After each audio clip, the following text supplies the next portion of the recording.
세상의 모든 지식 언더스탠딩. 요즘 비트코인 채굴 얘기가 뭐 이슈가 있다면서요? 네, 비트코인 채굴이 약간 특이한 경향성을 보이고 있습니다. 제가 차트 하나를 갖고 왔는데 이 차트 하나만 딱 보시면 예? 간단하게 이해가 되실 것 같아요. 그래서 이게 뭡니까? 이 지금 검은색은 비트코인 가격입니다. 비트코인 가격이 여기까지 올랐다가 다시 쭉 지금 예. 현재 이렇게 내려가서 27,000달러 정도에서 지금 머물고 있죠. 예? 그럼 여기 파란색 선이 뭐냐? 비트코인 채굴을 하는 해시레이트를 말하는 겁니다. 해시레이트라는 게 네. 얼마나 어려운가 뭐 이런 겁니까? 해시레이트라는 건 컴퓨팅 파워, 그러니까 채굴하는 사람들이 얼마나 많이 뛰어들어서 채굴하고 있냐를 나타내는 거거든요. 그래서 지금 채굴하는 사람들이 굉장히 많이 늘어나고 있다는 걸 의미하죠. 근데 가격이 이렇게 하락했는데 가격이 별로 안 높아졌는데 채굴하려는 사람은 많이 늘었다. 많아졌다. 그럼 왜 그래요? 이게 왜 그럴까라고 해서 저희도 취재를 해봤거든요. 해봤더니 보통 채굴업자들 중에서 영세 채굴업자라고 하면 채굴기를 한 1,000대 미만으로 돌리는 사람들 영세 채굴업자. 1,000대 미만이면 네. 영세한 겁니까? 야, 야. 진짜 좀 크게 네. 하는 사람은 도대체 뭐 몇 대를 가지고 제가 하는 거야? 이미지 하나 갖고 왔는데 채굴기는 이렇게 생겼습니다. 그래서 요렇게 요런 생긴 거 하나가? 네, 요런 거 하나가 이제 한 대 정도 보통 그래서 한 예. 300만 원 정도 하거든요. 예. 이 채굴기 하나가 150만 원, 300만 원 사이 왔다 갔다 하는데 저기 시장에서 파는 무 정도 크기라고 생각하면 돼요? 크기는? 무보다는 약간 더 큽니다. 무보다 좀 더 커요? 이거 한 요만하다. 요만해요? 고만합니다. 네. 그거보다 약간 더 폭이 있는 것 같은데. 요즘 큰 무 못 보셨구나. 아무튼 무만하네. 알겠습니다. 예. 네. 그래서 이런 채굴기들 한 1,000대 정도 돌리시는 분들 영세한 채굴업자라고 부르고 예. 대형 채굴업자는 이런 거 한 10,000대 정도 와. 돌리시는 분들이 이제 좀 대형 이제 채굴업자라고 하고 이제 초대형 채굴업자들이 있어요. 예. 그래서 이건 이제 10만 대 이상 우와. 진짜 어마어마한 저거를? 규모로 이렇게 돌리시는 분들이 있는데 예. 이 보니까 영세 채굴업자는 지금 다 포기를 했습니다. 채굴을. 아니 저게 그러니까 예를 전기 요금이 맞아요. 이슈니까 비트코인 가격이 좀 어느 정도 돼줘야 맞아요. 저걸 채굴하는 게 의미가 그래서 있다면서요. 이게 채굴 단가를 따지는 게 있는데 그냥 쉽게 말해서 지금 영세 채굴업자들한테 취재를 해보니까 전기 요금이나 이것저것 다 부대 비용을 다 하고 우리가 채굴했던 채굴량이랑 비교해가지고 딱 따졌을 때 비트코인 가격 3만 달러를 얘기를 하더라고요. 비트코인 3만 달러가 기준이고 이거보다 아래면 우리는 손실. 그래서 안 돌리는 게 이득. 그러니까 그거보다 높으면 돌리면 이제 수익이 발생으로 예.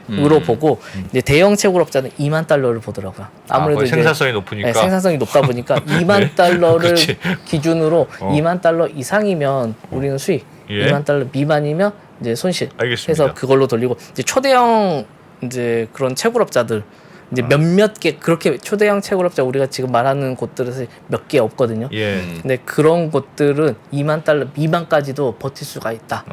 그래서 왜 이런 일이 가능하냐라고 했더니 이런 초대형 채굴업자는 이 채굴기 제가 보여드렸잖아요. 예. 이 채굴기를 비트메인이라는 글로벌 1위 업체 채굴기 1위 업체가 만드는 건데 이 업체가 채굴장도 운영을 해요.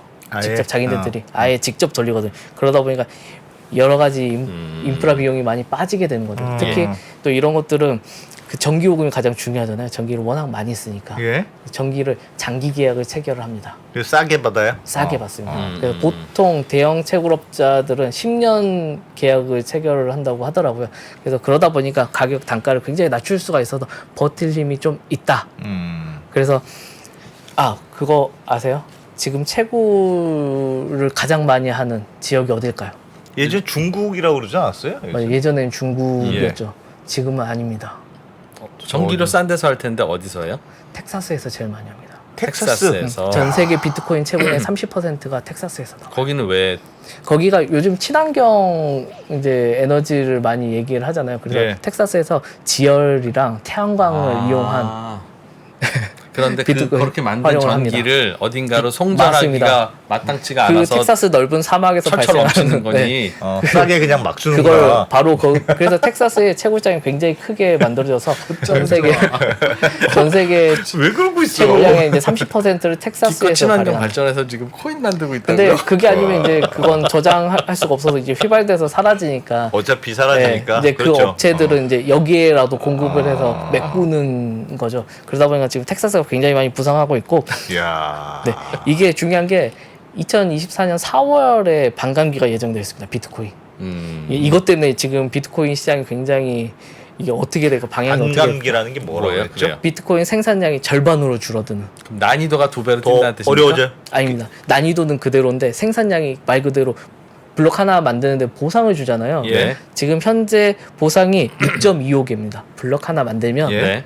6.25개를 받아요. 네. 블록 만든 사람한테. 근데 그 블록 만드는 건 점점 어려워진다면서요? 맞아요. 어려워지죠. 네. 예. 블록에 그 남아 있는 양이 줄기 때문에. 네, 네. 그래서 내년 4월 되면 이게 반감기 이 생산량이 절반으로 줄어요. 그럼 보상이 절반으로 주는 거예요? 더 어렵게 아. 블록 하나 만들었는데 반밖에- 월급은 그럼 반으로 반- 깎이는 반으로 거예요? 주는 거죠. 그거 누가 하냐고. 그럼 아무도 채굴 안 하고 그러면 그래서 딱 그래서 말이 나오는 게 예. 이게 그러면 이게 지금 대형 채굴업자들 2만 달러 보고 영세 채굴업자는 이미 손실 구역에 있고 근데 왜 해시레이트가 채굴하는 사람들이 계속 늘어나냐 이거 말이 안 되는 거 아니야. 손실 보면서도 돌리는 사람들이 아직도 있고 예. 이제 대형 채굴업자들 여유가 있으니까 더 여기에 들어가는 건데 그렇죠. 사실 예. 예전에 생각하면 수익률이 그렇게 높지 않은 상황이잖아요. 예. 지금 가격이 너무 많이 떨어져. 왜 그러냐 했더니 반감기를 앞두고 아마 반감기쯤 역대 반감기 때마다 발생했던 건데 반감기 한 3달 전에 가격이 점프하는 모습이 보입니다. 비트코인이. 네. 왜요? 예. 이 마지막 이제 기대 심리 이제 반감기가 절반으로 이제 아, 공급이 더 이상 절반으로 공급이 안 될 네, 거니까. 공급이 절반으로 줄어드니까 그거에 따라서 이제 수요는 그대로 있을 거라고 예상하고 공급이 절반으로 줄어들면 당연히 가치가 상승하겠죠. 네, 네. 그게 한 3개월 전부터 반응이 나온다고 보통 얘기를 해요. 예. 그래서 역대 반감기마다 반감기 이루어지기 한 3개월 전부터 그런 현상들이 나왔거든요. 그래서 굉장히 많은 상승을 보였어요. 그러다 보니까 그렇게 반감기가 되면 어차피 내가 채굴기 갖고 있는 거 똑같이 갖고 있는데 내가 들어간 노력에 비해서 절반으로 나중에 줄어들 그렇지, 그 전에 어차피 가격 오를 거니까 지금 좀 손실보다 최대한 많은 비트코인을 내가 쟁여놓자. 일단 만들어서 쟁여놓자. 보유하고 있자라는 수요가 굉장히 많습니다. 반감기 직전에 오를 테니. 그래서 지금 예상이 나오는 게 지금 뭐 블룸버그나 이런 데서 애널리스트들이 분석을 해서 이게 나오는 가격이 14만 달러 정도를 얘기를 합니다. 예. 반감기가 지나고 나면 네, 한 개에 네, 한 개. 비트코인 한 개에 네. 14만 달러에서 15만 달러 사이 정도로 올라갈 거다.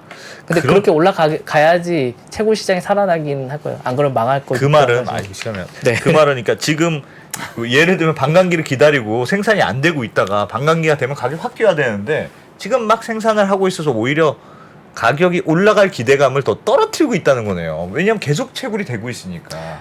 근데 그건 이제 정해진 어차피 채굴이 되는 건 정해져 있기 때문에 사실 어차피 정해져 네, 있으니까. 어차피 그건 정해져 있기 때문에 가격이 더 내려가는 이슈는 아니에요?